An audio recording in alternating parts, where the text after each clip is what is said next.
Hello everyone. तो क्या हाल चाल है आप सभी लोगों के। उम्मीद करता हूँ सभी लोग बहुत अच्छे से होंगे और अब तक तो पढ़ना शुरू भी कर दिया होगा।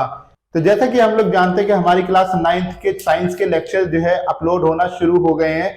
फर्स्ट लेक्चर हम इसका कर चुके हैं और आज हम स्टार्ट करने जा रहे हैं इसका सेकंड लेक्चर। फर्स्ट लेक्चर के अंदर हम लोगों ने कवर किया था कि मैटर होते क्या है, कौन कौन से मैटर होते हैं, कौन से नहीं होते, मैटर की डेफिनेशन क्या होती है उसको अच्छे समझा। इंडियन फिलोसफर ने कितने कैटेगरी में मैटर को डिवाइड करा हुआ है, मॉडर्न फिलोसफर ने क्या करा था, वो सारी की सारी चर्चा हम अपने फर्स्ट लेक्चर के अंदर कवर कर चुके हैं। अब हम लोग जो बात करने जा रहे हैं अब इससे आगे की बात होगी, क्योंकि इतनी बात तो हम समझ गए थे कि जितने भी मैटर थे हमारे वो बने हुए थे हमारे पार्टिकल से। तो जितने भी पार्टिकल्स की हमने बात करी, फिर हमने पार्टिकल की कुछ कैरेक्टरिस्टिक की बात करी, ये सब चीजें हम खत्म कर चुके हैं। आज जो हम स्टार्ट करने जा रहे हैं, आज हमारे को पता लगेगा कि स्टेट ऑफ मैटर कितने तरीके के होते हैं। देखिए, हम लोग अगर मैटर को देखना चाहते हैं तो हम देखते हैं कि हमारे चारों तरफ हर चीज मैटर ही है, ठीक है ना। अब वो मैटर की फॉर्म कौन कौन सी है, कहीं पर हमें जो है लिक्विड फॉर्म में मैटर मिल रहा है, कहीं पर हमें गैसेस फॉर्म में मिल रहा है, कहीं पर हमें सॉलिड फॉर्म में मिल रहा है। तो तीन तरह की फॉर्म ही हमें जनरली देखने के लिए मिलती है। जैसे अगर मैं शुगर लेने के लिए मार्केट के अंदर जाऊंगा तो शुगर मुझे सॉलिड फॉर्म में मिलेगी, और अगर मैं कोई मिल्क या ऑयल लेने के लिए मार्केट के अंदर जाऊंगा तो वो मुझे लिक्विड फॉर्म में देखने को मिलता है। साथ के साथ अगर मुझे अपने घर के लिए एलपीजी लेने जाना है तो वो मुझे गैसियस स्टेट में, जो कि जनरली दिखाई नहीं देता, बस सीधे ही हमें सिलेंडर के अंदर ट्रांसफर करके दिखा देते हैं हम लोगों को कि भाई गैस इसके अंदर है, क्योंकि वो जब बर्न होती है तो हमें पता लग जाती है कि इसमें गैस है। तो आज का जो टॉपिक है हमारा, आज का टॉपिक है state of matter. State of matter.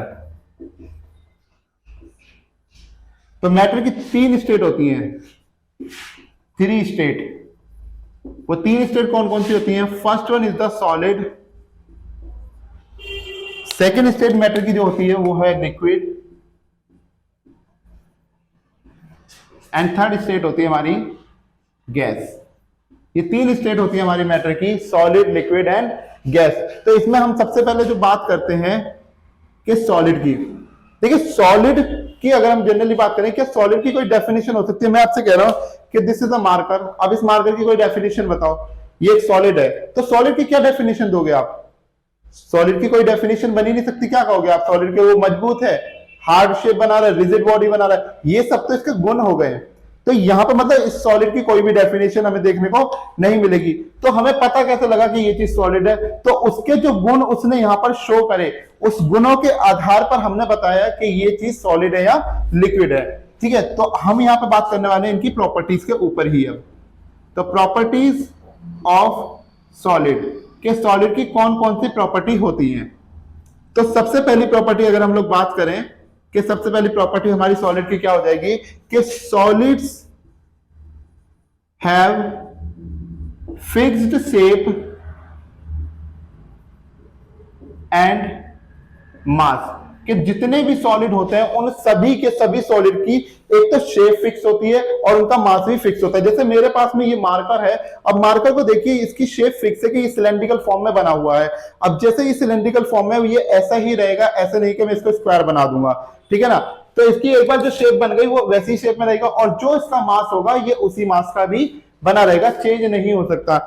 मास जो है कभी भी चेंज नहीं होता, वेट में चेंजेस आते हैं, वो भी प्लेस टू प्लेस पर। मास में कभी चेंज नहीं आते। कि आप सोचो कि मून पर जाने पर आपका मास अलग हो जाए और अर्थ पे रहने पर मास अलग हो जाए, तो मास कभी अलग नहीं होता। मास जितना आपका मून पर होगा, जितना आपका अर्थ पर होगा, दोनों बराबर होगा। हाँ, वेट में डिफरेंस आएगा। वेट में डिफरेंस आने का कारण क्या होता है? वो है उसका ग्रेविटेशनल फोर्स, कि किसी और प्लेनेट पे या किसी भी स्टार के ऊपर उसका ग्रेविटेशनल फोर्स कितना रहा है। जितना अधिक ग्रेविटी होगी उतना ज्यादा उस पर्सन का वेट बढ़ता चला जाएगा, जितनी कम ग्रेविटी होगी उतना ही वेट क्या होगा? घटता चला जाएगा। तो मास चेंज नहीं होता प्लेस टू प्लेस, आपका जो है वेट चेंज होता है प्लेस टू प्लेस। तो हमारे सॉलिड जितने भी हैं, तो सॉलिड है फिक्स शेप्स एंड मास। दूसरा पॉइंट है हमारे पास में कि सॉलिड्स कांट फ्लो, कि कोई भी सॉलिड दुनिया में आज तक ऐसा नहीं बना कि जो बह सके। जैसे मैंने अभी मार्कर का एग्जांपल दिया, मैंने कहा ये 2 मार्कर रखे हुए हैं और इनसे कह रहा हूं बह जा भाई, फ्लो फ्लो फ्लो। मैं क्या इसमें मंत्र मारूंगा जो फ्लो हो जाएगा? ये तो फ्लो नहीं होने वाला, क्योंकि सॉलिड एक बार जहां टिक गए वो टिक गए, वो कभी भी फ्लो नहीं करते, ना हवा में उड़ेंगे ना ही वो बहने वाले हैं। ठीक है ना। तीसरा जो अगर हम पॉइंट की बात करें यहां पर, तो सॉलिड्स आर रिजिड, कि जितने भी सॉलिड होते हैं वो सारे के सारे रिजिड होते हैं। एक बार जो शेप उनकी बन गई वो बन गई, उसके बाद में वो उसको चेंज नहीं कर सकते, अपनी शेप को बदल नहीं सकते। ठीक है। चौथा जो पॉइंट है इसके अंदर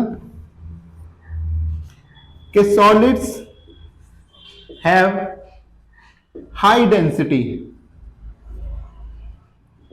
कि जितने भी सॉलिड होते हैं उनकी डेंसिटी बहुत हाई होती है। अब देखो डेंसिटी की बड़ी कंफ्यूजन होती है कि डेंसिटी का पता कैसे लगता है। तो देखिए किसी चीज के अंदर, कोई भी चीज हो, कोई भी वस्तु हो, जैसे ये है, अगर इसके अंदर मैं कितना सामान भर सकता हूं अपना, तो भरने की जो टेंडेंसी होती है, जो उसका वॉल्यूम बनता है, उसी को हम लोग एक तरह से सॉलिड की डेंसिटी या कि उस चीज की डेंसिटी बोल देते हैं, कि वो कितना ज्यादा उसके अंदर फिल हो सकता है। आपने डेंसिटी का फॉर्मूला पढ़ा होगा ना, मास अपॉन वॉल्यूम होता है, कि कितना मास हम उस वॉल्यूम के अंदर फिल करे जा रहे हैं, that is the density.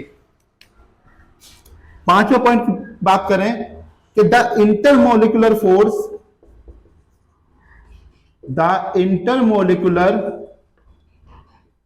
Force among the particles of matter are very high, कि इंटरमोलिकुलर फोर्स जो है इनके पार्टिकल के बीच में बहुत अधिक होता है। इसी वजह से तो जो सॉलिड के जो पार्टिकल्स होते हैं वो जल्दी से ब्रेक नहीं होते। ब्रेक क्यों नहीं हो रहे? क्योंकि उनके जो पार्टिकल्स हैं आपस में क्या होगा, एक दूसरे को बाइंड कर लिया। अब वो जो सॉलिड बन के आया हमारे सामने, वो उनको छोड़ नहीं रहा। तो हम क्या करते हैं, जब एक्सटर्नल फोर्स उसके ऊपर अप्लाई करते हैं, तो वो उसको क्या करता है, उस जगह से तोड़ देता है, और तोड़ने की वजह से वो चीज टूट जाती है, लेकिन फैलती नहीं है। क्यों? क्योंकि उनके बीच में, जो पार्टिकल के बीच में जो इंटरमोलिकुलर फोर्स लग रहा है, यानी कि उनके मॉलिक्यूल ने एक दूसरे को जो बाइंड कर रखा है मजबूती से, उसकी वजह से वो एक दूसरे से क्या हो गए, बहुत ही कनेक्टिविटी में आ गए, जिसकी वजह से वो छूट नहीं पा रहे। अगले पॉइंट की बात करें हम लोग, यहां पर छठा पॉइंट हमारे पास में, तो सिक्स पॉइंट हमसे क्या कहते हैं यहां पर कि solids can't fill their utensil completely, कि कोई भी सॉलिड अपने बर्तन को पूरा नहीं भर सकता। इसका एग्जांपल बहुत आसान है, आप कुछ भी ले सकते हैं। आप रेत ले लीजिए, एक गिलास लीजिए, एक गिलास के अंदर रेत भर लीजिए, अच्छे से, खूब अच्छे से रेत को भर लीजिए, पूरा ऊपर तक आ जाए, फैलने तक लगे। उसके बाद जब आप उसके ऊपर पानी डालोगे, तो पानी डालने के बाद में वो पानी उसके अंदर सिंक हो जाएगा, भर जाएगा अंदर जाके। अगर उस रेत ने उसको पूरा, जो गिलास है, गिलास को पूरा भर दिया होता, तो फिर हमारा पानी उसके अंदर एंटर नहीं होना चाहिए था। ठीक है ना। अगर उसने पूरी तरीके से नहीं भरा है उसको, तो इसका मतलब फिर वो सॉलिड ढंग से भर नहीं पाया। तो इससे पता लग रहा है हमारे पास में कि स्पेस बचा हुआ है अभी। ऐसे ही आप अपने मार्बल्स ले लीजिए, मार्बल्स को एक डब्बे में फुल भर दीजिए ऊपर तक, के ऊपर अब जगह ना बचे बिल्कुल भी। लेकिन उसके बाद आप उसके अंदर कुछ रेत के कण डाल लीजिए, या आप कोई अनदर मटेरियल उसके अंदर डाल लीजिए छोटा छोटा, जैसे आप पानी ही डाल लीजिए, तो वो उसमें फिल हो जाएगा। यानी कि कभी भी सॉलिड अपने बर्तन को पूरा नहीं भर पाते हैं। सातवें पॉइंट की अगर मैं यहां पे बात करूं, सेवंथ पॉइंट पे चर्चा करें, तो सेवंथ पॉइंट हमारे पास में क्या हो जाएगा कि solids can't change their shape when external force is applied,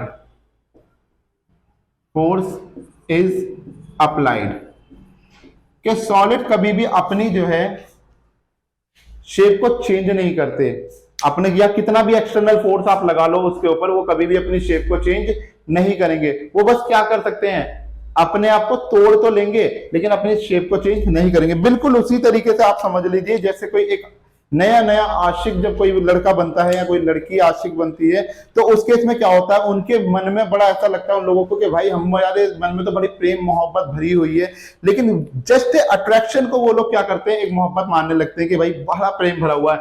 उसमें क्या होता है कि बंदा झुकता नहीं है, चाहे कितना भी पंगा उसका हो जाए, किसी से भी हो जाए, कैसा भी हो जाए, झुकेगा नहीं। लेकिन जब क्या होगा, जब उसकी वो गर्लफ्रेंड या बॉयफ्रेंड उनको छोड़ के चले जाएंगे, तो वो बंदा पूरी तरीके से बस रोता रहेगा, डिप्रेशन में रहेगा, ठीक है ना, पूरी तरीके से क्या करेगा, अपने आप को बर्बाद कर लेगा, यानी कि टूट जाएगा लेकिन फैलेगा नहीं, टूट जाएगा पूरी तरीके से। कोई इससे पूछेगा कि क्या हुआ, कि मुझे तो बस अपनों ने लूटा, गैरों में कहां दम था, मेरी कश्ती वहां डूबी जहां पानी कम था, ऐसे ऐसे डायलॉग फालतू के मारना शुरू कर देगा, अपने आप को सॉलिड दिखाने की कोशिश करेगा कि भैया सॉलिड हो जाता है बिल्कुल ही, लेकिन एक्चुअली में वो लोग होते नहीं है, वो सब पंगेबाजी होती है उनकी खामखा की, जस्ट अट्रैक्शन को वो लोग मान लेते हैं कि बहुत प्यार में पहुंच गए, ठीक है ना। तो बस सॉलिड भी इसी तरीके से होता है कि वो अपनी शेप को जो है चेंज नहीं करते, कितना भी एक्सटर्नल फोर्स लगा लो, कितना भी आप समझा लो किसी चीज को, वो नहीं करेंगे। आठवां जो पॉइंट है हमारे पास में, नेक्स्ट पॉइंट की अगर हम लोग बात करें तो देखिए, इसकी डेंसिटी पे बात कर ली हमने, रिजिड पे बात कर ली, एक लास्ट पॉइंट इसका रह गया कि solids have high tensile strength, कि सॉलिड की टेंसाइल स्ट्रेंथ जो होती है वो काफी हाई होती है, काफी हाई मतलब ये कोई भी ले लीजिए आप, कोई मेटल की चीज ले लीजिए, अभी रिसेंटली मेरे पास कोई मेटल की चीज है नहीं, ठीक है ना, फिलहाल इस पे ही बात कर लेते हैं। अब देखिए, मैं एक मार्कर को अगर दूसरे मार्कर पे इस तरीके से मारूंगा तो मारने पर ये एक दूसरे को तोड़ नहीं रहे हैं, आपको सुनाई दे रही होगी आवाज, तोड़ नहीं रहे हैं, तो मतलब ये काफी अच्छी टेंडेंसी, यानी कि इसी तरीके से अगर आप मेटल में जाओगे तो मेटल में तो बहुत ही ज्यादा हाई टेंसाइल स्ट्रेंथ हो जाती है, कि बहुत मजबूती आ जाती है उस चीज के अंदर, ठीक है ना। तो इस तरीके से हमारे पास में ये जो 6 पॉइंट है, सॉरी जो ये 8 पॉइंट हमारे पास बन के आए हैं किसके, प्रॉपर्टीज ऑफ सॉलिड के, तो इनको बहुत अच्छे से याद रखना कि क्या क्या होती है। एक बार रिकॉल करा देता हूं कि सॉलिड की कभी भी शेप और मास जो है वो फिक्स रहता है, वो कभी बदलता नहीं है, सॉलिड फ्लो नहीं कर सकते, रिजिड होते हैं, डेंसिटी बहुत हाई होती है इनकी, इंटरमोलिकुलर फोर्स बहुत तगड़ा होता है इनके मॉलिक्यूल के बीच में, अपने बर्तन को पूरा नहीं भर सकते, अपनी शेप को चेंज नहीं कर सकते कितना भी एक्सटर्नल फोर्स लगा लो, और सॉलिड की जो टेंसाइल स्ट्रेंथ होती है वो बहुत ही ज्यादा होती है, ठीक है। आप इसे नोट डाउन कर लीजिए, देन आफ्टर हम लोग बात करते हैं प्रॉपर्टीज ऑफ लिक्विड के बारे में।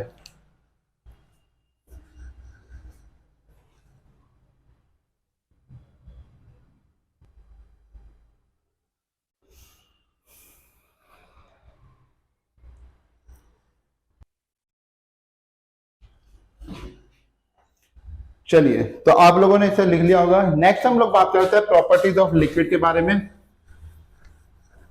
जिसने नहीं लिखा है वो वीडियो पॉज करके लिख ले। चलिए, तो नेक्स्ट है हमारे पास में properties of liquid.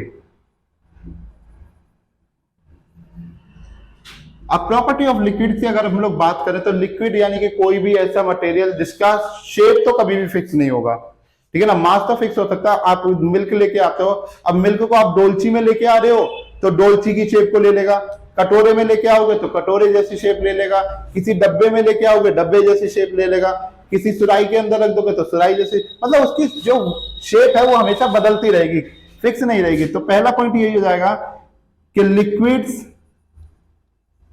have no fixed shape but have fixed volume,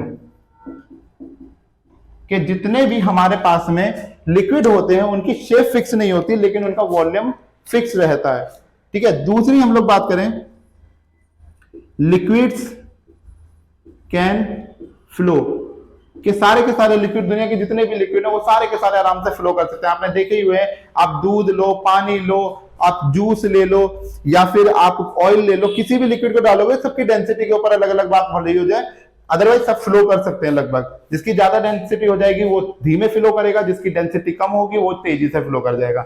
तीसरा, लिक्विड्स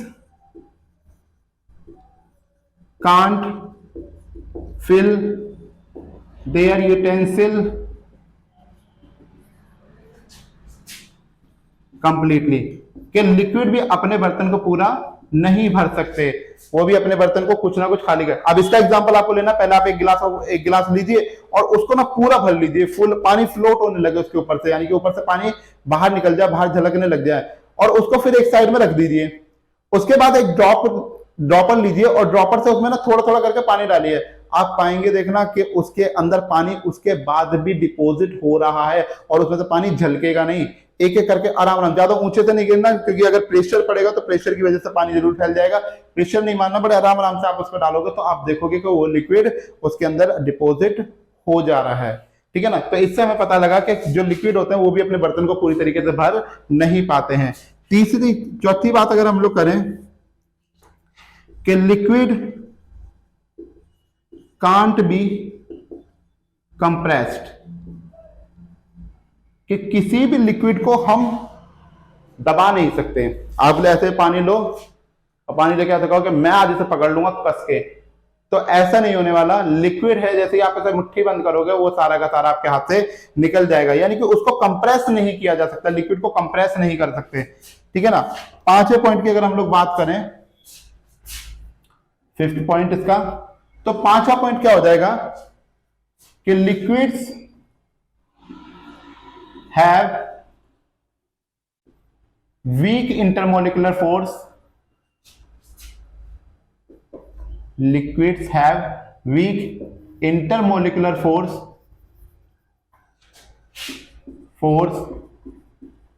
than solids, कि लिक्विड के अंदर जो इंटरमोलिकुलर फोर्स होता है, ठीक है, वो कैसा होता है, सॉलिड के कंपैरिजन में बहुत कम होता है। सॉलिड के अंदर तो बहुत ज्यादा मजबूत होता है, इसी वजह से तो हम उससे, मान लो ये सॉलिड है, मैं इसमें एक फिंगर ऐसे कर रहा हूँ, उसे रहा हूँ, या फिर कोई एक पेन से दूसरे पेन को एंटर करा रहा हूँ, पर वो हो नहीं पा रहा। लेकिन लिक्विड के अंदर मैं डालूंगा तो आसानी से हो जाएगा। यानी कि इसका इंटरमोलिकुलर फोर्स क्या हो गया, उनके पार्टिकल के बीच में वो कम है as compare to the solid. ठीक है। छठा, the density of liquid is lower than solid, कि इसकी डेंसिटी भी काफी कम होती है। अभी बताया ना मैंने कि पानी के अंदर आप आराम से एंटर हो सकते हैं, लेकिन किसी सॉलिड के अंदर थोड़ा एंटर हो जाओगे। नहीं तो हम लोग क्या करते हैं, इस दीवार में ऐसे चिपकते हैं। वो देखा था शकला का बूम बूम, एक पहले एक नाटक आता था, आप सबने तो देखा ही होगा, बच्चे लोग जितने भी हैं, नहीं तो जिसने नहीं देखा वो कभी देख लेना, यूट्यूब वगैरह पे आपको मिल जाएगा। तो एक सीरियल आता था शकला का बूम बूम, तो उसमें एक जो है ना, एक बच्चे ने पेंसिल से ड्रॉ करता था और वो चीजें सच हो जाती थी। तो उसने एक ऐसा आदमी बनाया था जो दीवार में एंटर कर जाता था। अब वो बच्चा तो यहाँ पे है नहीं कि भैया हमने ऐसा ऐसा कर दिया, दीवार में चिपके और दूसरी तरफ दीवार में निकल गया, तो ऐसा नहीं होगा। तो ये जो है यहाँ पर इसकी डेंसिटी क्या होती है, वाटर की थोड़ी सी क्या होती है, इसके कंपैरिजन में कम होती है सॉलिड के कंपैरिजन। इसलिए हमारे जो सॉलिड होते हैं वो सिंक हो जाते हैं और पानी में तैर नहीं पाते। लेकिन अगर मेरे किसी तरह मैं उस सॉलिड की डेंसिटी कम कर दूं वाटर के कंपैरिजन में, तो वो ऊपर फ्लोट कर जाएगा आराम से। ठीक है। सातवां पॉइंट क्या हो सकता है, liquid can change their shape. ठीक है ना, जितने भी लिक्विड है वो अपनी शेप को चेंज कर सकते हैं। ठीक है ना, उनकी शेप कोई फिक्स नहीं होती। तो ये कुछ पॉइंट है हमारे पास में स्टेट ऑफ, या कह सकते हैं प्रॉपर्टीज ऑफ लिक्विड में। ठीक है ना, इसे नोट डाउन कर लीजिए। देन आफ्टर बात करते हैं हम लोग गैस के बारे में। गैस में देखते हैं क्या क्या पॉइंट है। ओके, सो आई होप तो सभी लोगों ने उतार लिया होगा। अब हम बात कर लेते हैं अपनी गैस के बारे में कि गैस क्या क्या है हमारे पास में।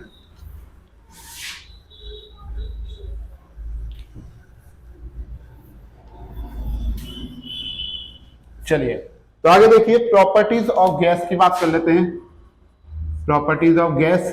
तो सबसे पहली बात कि गैस की क्या है, कभी भी ना तो शेप फिक्स होती है, ना ही उसका वॉल्यूम फिक्स होता है, ना ही उसका मास के पार्टिकल, तो पार्टिकल पे डिपेंड कर जाता है, पार्टिकल नेचर हो जाता है। लेकिन उसका ना तो मास वॉल्यूम फिक्स रहता है, ना ही उसकी शेप फिक्स रहती है। तो क्या लिखेंगे कि गैस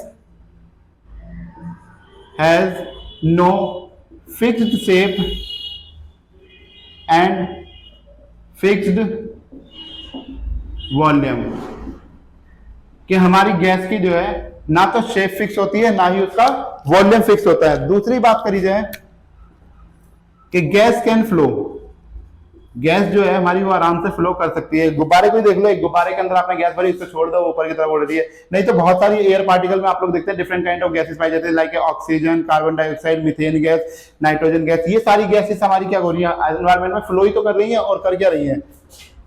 तीसरी हम लोग बात करें, gas can fill there utensil utensils completely, कि गैस जो है वो अपने बर्तन को पूरा भर सकती है। किसी भी चीज के भरने का कारण क्या होता है कि अगर उसके सरफेस के ऊपर आप सब कुछ लगा दो, मतलब सरफेस के ऊपर वो पूरी भरी भरी से दिखाई दे, जैसे आपने कुछ भी चीज खोली और सरफेस में वो भरी हुई तो उसको पूरा भरा हुआ माना जाता है। ऐसी गैस के केस में भी होता है कि गैस के केस में आपका क्या है कि जितने भी हमारे क्या होते हैं गैस मॉलिक्यूल होते हैं वो जाके ना वॉल्स पे चिपक जाते हैं। अब अगर उसे देखोगे, जैसे मान लो आपके कमरे में धुआं हो गया, बहुत सारा धुआं भर गया, तो आप देखोगे जैसे गेट खोलोगे तो आपको आगे से गेट पे ही अंधेरा दिखना शुरू हो जाएगा कि भाई अंदर कुछ नहीं हो रहा, सब पूरा भरा हुआ धुएं से, ठीक है ना। लेकिन अंदर बहुत सारी स्पेस बच रहा होता है, आप एंटर करोगे आराम से एंटर हो जाओगे, पर कहते हैं कि पूरा भर गया क्योंकि धुएं से वो पूरा का पूरा सरफेस को कवर कर चुका है, इसलिए कहते हैं कि वो पूरा भर गया। फिर उसके लिए बात करें आगे हम कि गैस, अब गैस में देखो हमारे पास फिक्स शेप होती है। अब इसकी डेंसिटी की बात करें तो gas has very low density, इसकी जो डेंसिटी होती है वो बहुत ज्यादा लो होती है, क्योंकि देखिए इसके बीच में इंटरमोलिकुलर फोर्स कैसा हो गया, बहुत वीकर हो गया, तो डेंसिटी भी कैसी हो जाएगी, लो हो जाएगी। द इंटरमोलिकुलर फोर्स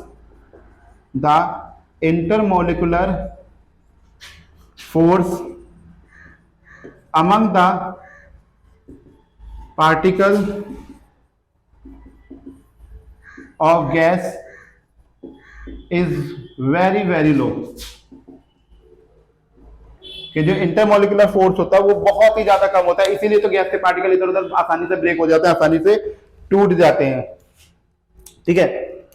और क्या हमारे पास में इसका हो सकता है, देखिए 5 पॉइंट हमने यहाँ पे लिख लिए, वैसे तो इनफ है लेकिन जितने हो सकते हैं आप उतने पॉइंटों को लिख सकते हो। और क्या यहाँ पे लिखा जा सकता है, चलिए अगर एक बात कर लेते हैं। हाँ, उसके बाद देखिए 2 चीजें और याद रखिएगा अगर गैस के एग्जाम्पल में, एक तो एलपीजी, एक सीएनजी। अब एलपीजी की फुल फॉर्म क्या होती है, लिक्विफाइड पेट्रोलियम गैस, और जो सीएनजी होती है वो होती है आपकी कंप्रेस नेचुरल गैस, ठीक है ना। एक है हमारी लिक्विफाइड पेट्रोलियम गैस, एक है कंप्रेस नेचुरल गैस। एलपीजी का इस्तेमाल जनरल केसेस में हम लोग क्या करते हैं, खाना पकाने के लिए किया जाता है, लेकिन सीएनजी का इस्तेमाल हम लोग अपने मोटर व्हीकल्स के अंदर इस्तेमाल करते हैं, या बड़े बड़े ट्रकों के अंदर इस्तेमाल करा जाता है, ताकि उसको नेचर को थोड़ा सा फ्री रखा जा सके, पोल्यूशन फ्री करा जा सके, इसलिए हम सीएनजी को इस्तेमाल करते हैं। एलपीजी हमारे खाना पकाने के लिए काम आती है। तो ये कुछ पॉइंट है हमारे पास में जो गैस के थे। तो यहां पर हमारा स्टेट ऑफ मैटर का पार्ट होता है खत्म। हमने तीनों स्टेट को पढ़ा कि सॉलिड कौन से होते हैं, लिक्विड कौन से होते हैं और गैस स्टेट कौन सी होती है, और उनके अंदर क्या क्या उनके एग्जाम्पल हो सकते हैं वो भी हमने आसानी से समझ लिए कि कौन कौन से एग्जाम्पल बन सकते हैं कि सॉलिड क्या है, लिक्विड क्या है और गैस क्या है, ठीक है ना। अब इसके बाद में जो हमारा अगला जो लेक्चर होगा उसमें हम देखेंगे आगे की चीजों के बारे में कि आगे के क्या क्या टॉपिक और हम इसमें कवर करेंगे, ठीक है। तब तक के लिए आप लोग पढ़ते रहिए, आपसे मिलते हैं नेक्स्ट लेक्चर के अंदर। हाँ, एक और इम्पोर्टेंट बात कि यदि आप लोगों ने, जिन्होंने भी अभी तक जो है जो बच्चे 11वीं 12वीं के लिए अपने लेक्चर्स ढूंढ रहे हैं, तो बहुत ही जल्दी मैं फिजिक्स के 11th और 12th क्लास के बच्चों के फिजिक्स और मैथ के लेक्चर इसी चैनल पे अपलोड कर दूंगा, तो आपको चिंता करने की बात नहीं है। जितने भी लोग 11वीं 12वीं में या जिसके भाई बहन 11वीं 12वीं में आ चुके हैं, तो वो लोग भी आराम से यहाँ पे फ्री ऑफ कॉस्ट में सब कुछ पढ़ सकते हैं। और जिन लोगों ने हमारे चैनल को सब्सक्राइब नहीं करा तो वो लोग सब्सक्राइब कर दीजिए, ताकि आपको नोटिफिकेशन सबसे पहले मिल जाया करे वीडियो के आने की, ये ना हो कि काफी लंबे दिनों के बाद मिल रही है। चलिए, तो तब तक के लिए लेते हैं अलविदा, मिलते हैं आपसे अगले वीडियो के अंदर, अगले लेक्चर के अंदर, अगली इंफॉर्मेशन के साथ। तब तक के लिए good bye, all the very best.